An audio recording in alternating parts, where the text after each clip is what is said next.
Welcome back, Kuma Crew. It is once again your favourite friendly despair bear, Annakuma, and I'm here with an up-to-date review of something from our demo review series, because I'm taking this YouTube thing seriously this year. Possibly.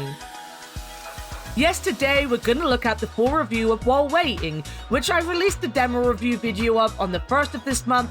It then came out on the 5th, I streamed it on the 6th, and hopefully this isn't coming out in 2026 like every other review kind of ended up doing, because I did the demos in 2024, played them in 2024, and they're now being released in 2025. We can hope. While Waiting is a puzzle game developed by Obti Illusion and revolves around the life of this guy here.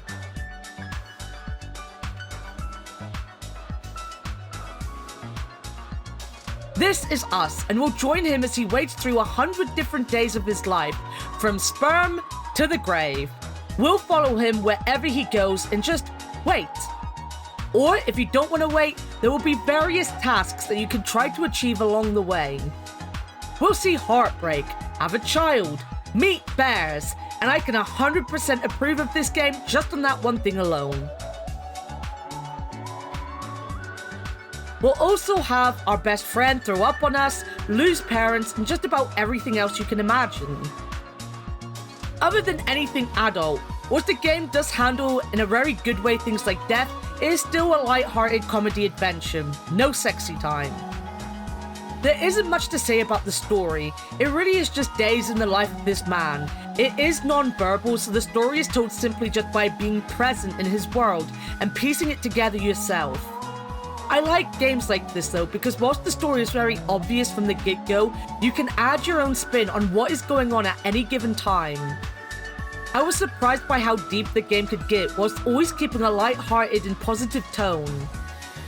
Mainly there are two scenes that come back to back, which sees the death of this dog that had been missing since you were a kid, and showed up a few times, that follows straight into the death of your father. Whilst both feel inevitable, they both hit pretty hard, but it doesn't try to bring a cloud on what is going on.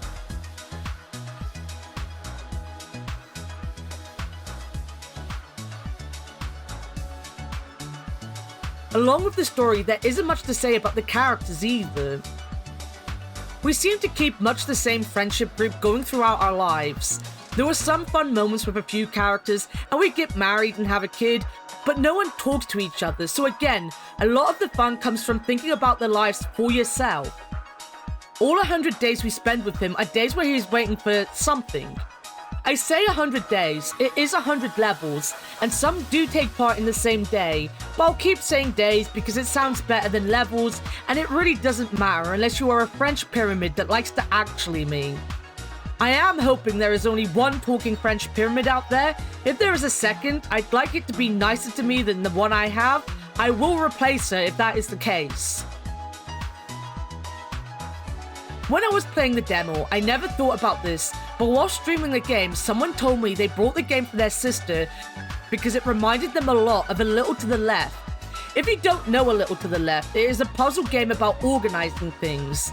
Most of the puzzles in that game and its DLCs have multiple ways to complete the puzzle in front of you, and it progresses nicely in little one-level sections. While Waiting is a little different in that it's an actual narrative and you don't have to do anything to complete the levels. Again, one of the many options you'll have on every page is to just do nothing, but it does have that kind of samey feel to it. As in samey to A Little to the Left, not that the puzzles are the same. I talked about it at the very end of the stream, and it ties in with my big fear. I did worry this game would be short, but it was a 6-hour game to get through, and if I didn't back out of some of the puzzles I was stuck on and get thrown out of the level, it could have been much longer. It doesn't feel like a game I'll sit down to play all the way through again in a long time. I was thinking it would be more like Thank Goodness You're Here, where you just go about your business and finish in 4 hours or so, but there is a good 20 hours of content in there if you want to see everything there is to see.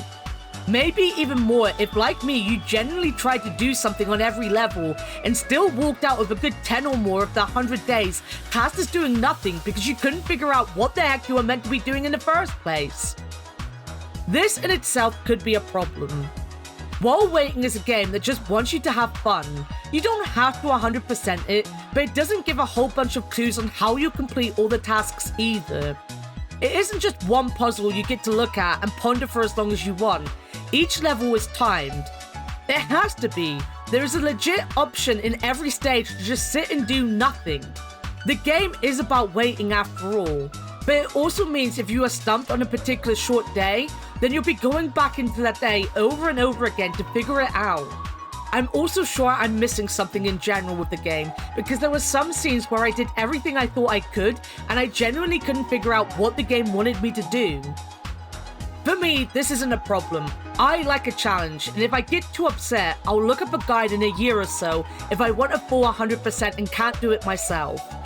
There might be one answer I'll get in a puzzle that'll have me smack my head and go, okay, now I understand, and I'll get the rest on my own. But in searching for things after playing the demo just a week ago, I'd seen some people saying they didn't find the game cute or funny when it just seemed impossible to figure out what the game wanted from it. Which is actually very fair, but I don't think you can go into this game thinking like that. Overall, I feel this game is all about experiencing his life through the dull moments we all have to go through. Waiting for a rain to stop, buses to arrive, games to download, people to stop talking, and all the rest of the just boring day-to-day things you have to deal with.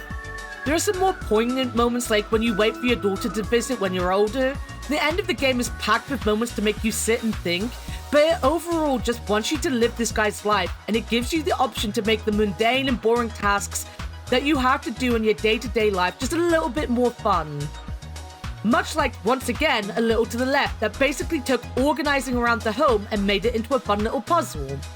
I do think some things are a little too obtuse and difficult, but I think part of the charm is that you can put 6 hours into this game and do less than 50% of what there is to see and still have an experience worth the price tag and time put into it.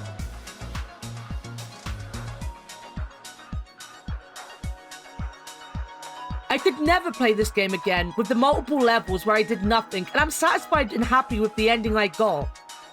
It is silly, but it's also relatable. Even if you don't get married, you'll have times when you're trying to work and can't stay awake, or when you download something and the internet cuts out at 99%. There's nothing special about this guy, he's just a guy. As you can tell, I really enjoyed it, and most of that is the story of the game, of which there is little, as I said, but I just liked seeing these moments so we all can understand and being able to make them fun for ourselves.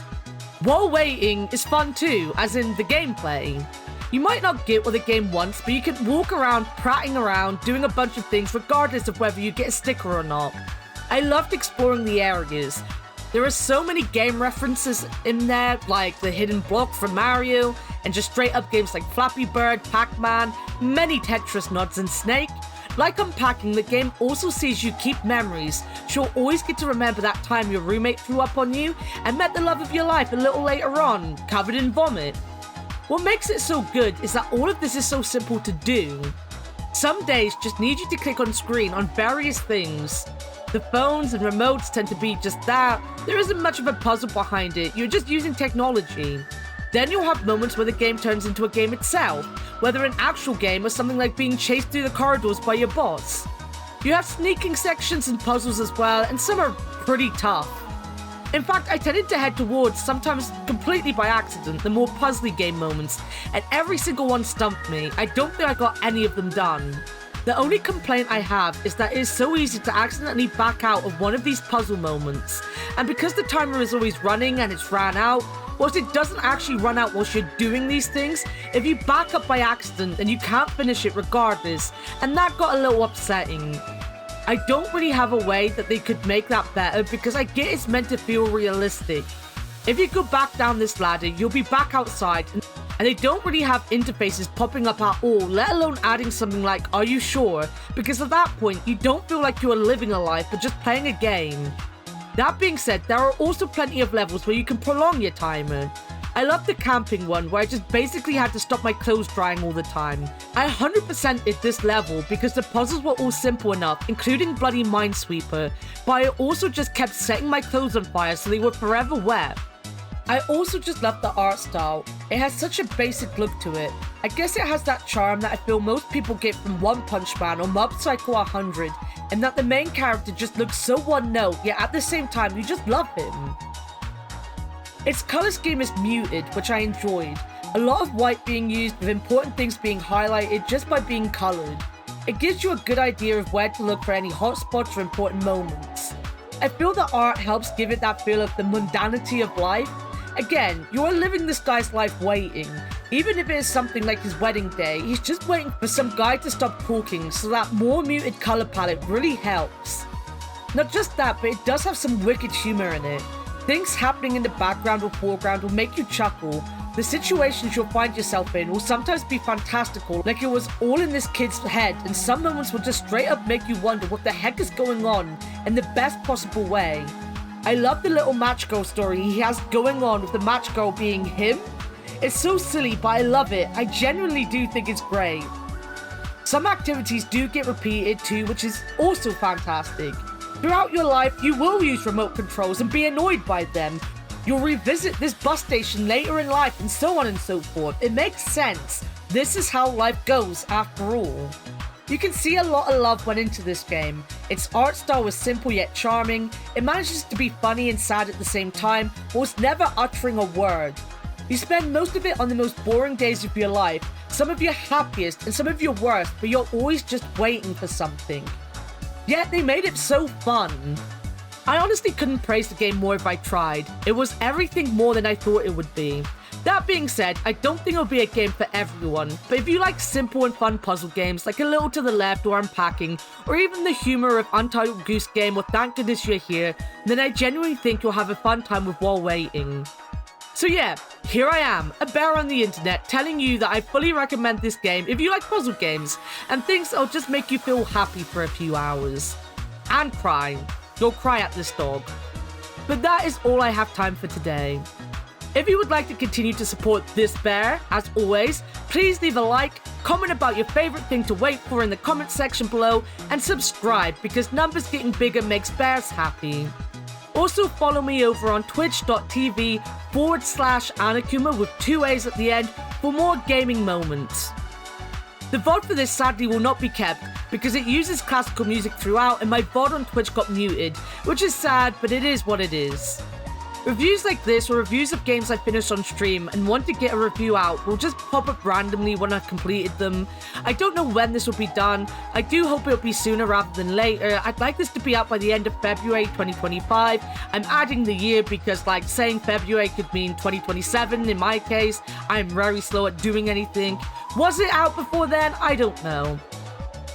I'm here writing this hours after finishing the game, and will probably be saying this the day after, which I'm not. I'm doing it a week later, because that's just what happens. I read the script as I wrote it, and then I added my own, alright? I've been very slowly working away at videos in the background, so I have them coming out every 2 or so weeks, because I have a huge backlog. But games like this don't count on the backlog, so I just throw them out when I can. So, in other words, when this game comes out, is irrelevant to a load of other videos I've already got done or am doing that will come out every 2 weeks on a Saturday. Just so you know. Hopefully 2025 goes well, guys. Fingers crossed on that, fingers crossed. But until next time, thank you for watching as always, and bye-bye.